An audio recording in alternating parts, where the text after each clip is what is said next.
प्यारे विद्यार्थियों, ये 12वीं क्लास का इतिहास मार्च 2024 का क्वेश्चन पेपर है, उसको यहाँ हल किया गया है। तो इसके जो आंसर है वो देख लेते हैं। सबसे पहले देखिएगा, फर्स्ट जो प्रथम प्रश्न है, इसका सही ऑप्शन रहेगा हड़प्पा संस्कृति से संबंधित नहीं है। कौन सा स्थान या कौन सी जगह? तो यहाँ आंसर रहेगा डी, पिरामिड नहीं है। सेकंड, इसके बाद देखते हैं अगला क्वेश्चन, कुरु जनपद की राजधानी कौन सी थी? तो कुरु जनपद की राजधानी इंद्रप्रस्थ, बी आंसर। इसके बाद जो तीसरा प्रश्न है, उसका महाभारत मुख्य युद्ध जो है किस स्थान पर लड़ा गया था? तो महाभारत युद्ध जो है कुरुक्षेत्र हरियाणा में लड़ा गया था। इसके बाद नेक्स्ट जो चौथा क्वेश्चन है, इसका सही जो है, भगवान बुद्ध ने कौन से स्थान पर जो है, कहाँ पर उन्होंने ज्ञान प्राप्त किया था? तो उन्होंने, चौथा सही आंसर रहेगा डी, बोध गया में, बिहार में जो है ज्ञान प्राप्त किया था। पांचवा क्वेश्चन है, कबीर के गुरु कौन थे? तो कबीर के गुरु जो है रामानंद, सी आंसर सही रहेगा। इसके बाद छठा क्वेश्चन है, प्रत्यक्ष कार्यवाही दिवस का आह्वान किस पार्टी ने किया? तो मुस्लिम लीग ने। इसका सही उत्तर रहेगा डी। इसके बाद आते हैं सातवें क्वेश्चन पर, हरिजन नामक जो अखबार है वो किसने निकाला, समाचार पत्र? तो इसका सही आंसर रहेगा सातवें का बी, महात्मा गांधी ने। आठवां जो प्रश्न है, संविधान स्थल या भारतीय संविधान निम्नलिखित में से अभिलक्षण विषयों के लिए क्या उदाहरण पेश किया? तो भारतीय संविधान की सबसे प्रमुख विशेषता क्या है? संविधान में जो यहाँ पर लोकतंत्र को अपनाया गया है। इसके बाद नौवां प्रश्न देखते हैं, हड़प्पा सभ्यता के लोग किस पशु की पूजा करते थे? तो हड़प्पा सभ्यता के लोग जो पशुपति या जो पशु है, कुबड़ वाला बैल जो है, कुबड़ वाला बैल, उसकी पूजा करते थे। इसके बाद अगला है, भारत के सबसे प्राचीन विधि ग्रंथ का नाम बताइए।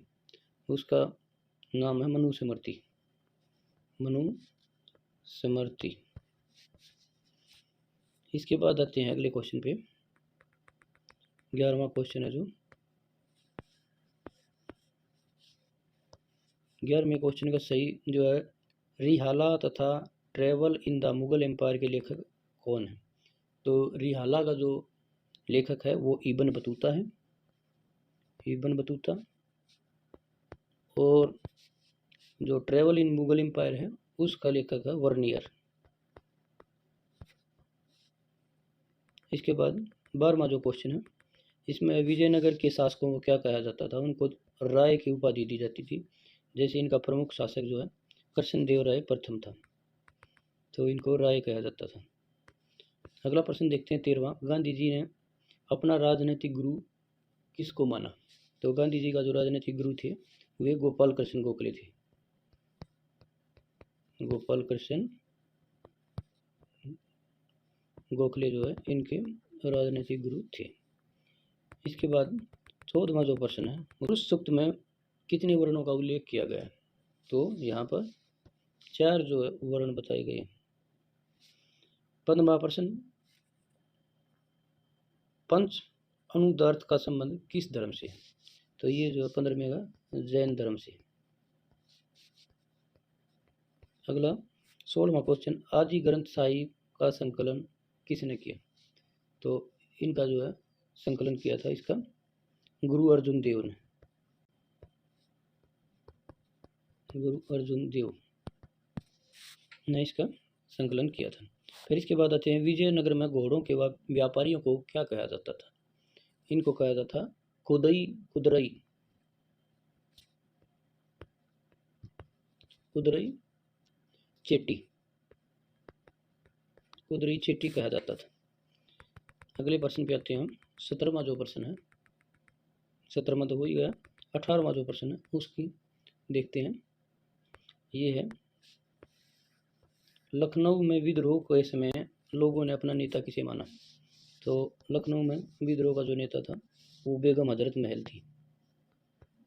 बेगम हजरत महल को अपना नेता इन्होंने जो है माना था। इसके बाद देखते हैं 19वां जो प्रश्न है। चलो 19वां प्रश्न देखते हैं। इसका सही उत्तर रहेगा यहाँ पर सी। ए सही है परंतु आर गलत है। 20वां प्रश्न। 20वें प्रश्न में झांसी की में क्रांति का नेतृत्व रानी लक्ष्मीबाई ने किया, ठीक है। अगला सामल ने कानपुर के क्रांतिकारियों के काश्तकारों को संगठित किया। इसमें दोनों सही है, तो यहाँ पर आंसर रहेगा जो है बी। इसके बाद अगला 21वां जो प्रश्न है। 21वें प्रश्न में लाल बाल पाल इन तीनों ने यह जोड़ उनके संघर्ष के अखिल भारतीय चरित्र की सूचना देता है और इन तीनों के निवास स्थान एक दूसरे से बहुत दूर थे। तो यहाँ पर सही आंसर बन रहा है ए। जो ए है वो सही आंसर रहेगा। इसके बाद आगे आते हैं। ये जो है सेकंड या खंड का सेक्शन बी है। इसके प्रश्नों के जो आंसर हैं आप अपनी जो पुस्तक है उससे हल करेंगे, उसकी से मदद लेंगे। इसके बाद आते हैं अगला जो एक सेक्शन है रीडिंग स्किल बेस, जिसमें अनसीन पैसेज दिए गए हैं और आपने उनका आंसर देना है। यहाँ पर देखिए एक पैसेज दिया गया है इब्न बतूता के बारे में।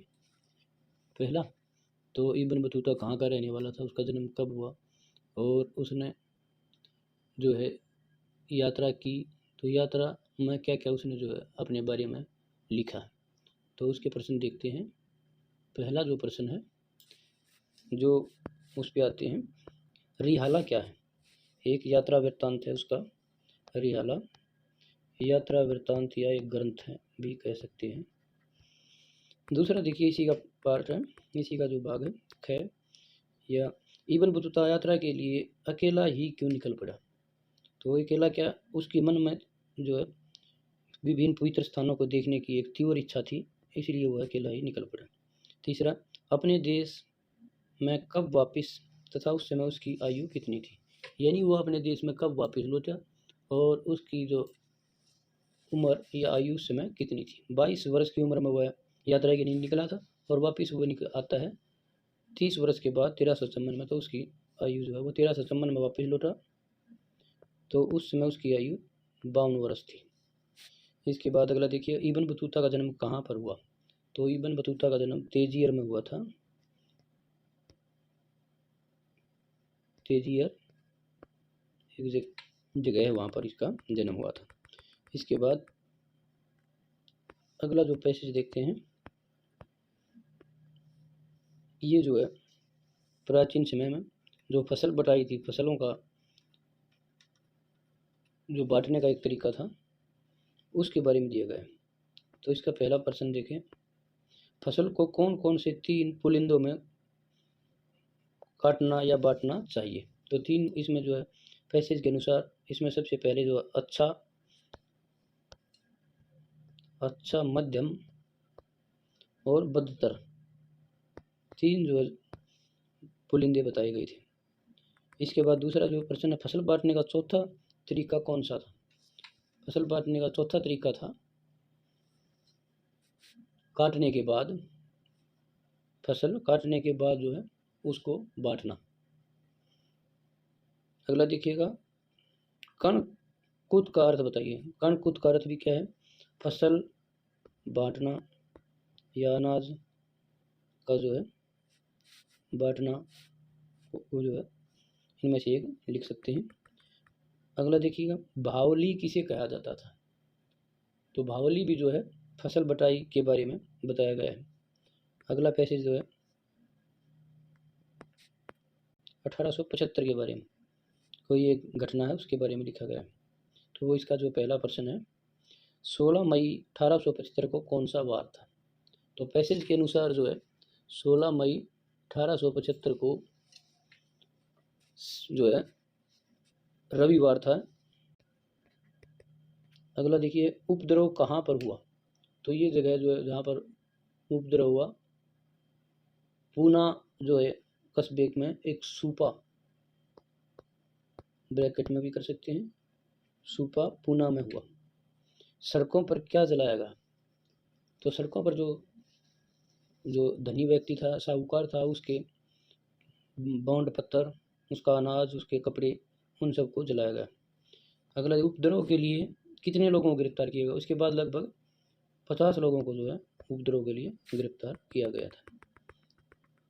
अगला जो सेक्शन है, अगला पार्ट है जो हमारे क्वेश्चन पेपर का, वो आता है मानचित्र। तो मानचित्र में जो है 4-5 जगह दी गई है। पहला दांडी, जो गुजरात में भरना था। दूसरा अमृतसर, पंजाब में, जलियांवाला बाग के लिए। तीसरा है असमक, ये नर्मदा और गोदावरी के बीच में एक जो है महाजनपद था। इसके बाद अगला आता है राखीगढ़ी, हड़प्पा सभ्यता का एक केंद्र, हरियाणा में। फिर इसके बाद आती है बोध गया, बिहार में।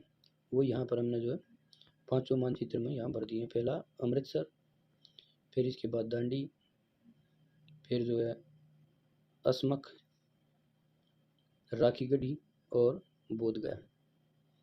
तो आशा करते हैं ये जो है प्रश्न पत्र, इसका जो सॉल्यूशन आपके लिए जो है बहुत ही मददगार रहेगा। और कोई भी इस प्रकार इससे संबंधित कोई भी क्यूरीज है, कोई भी प्रश्न का किसी में डाउट है, तो आप कमेंट में अपने बारे में, उसके बारे में लिखेंगे।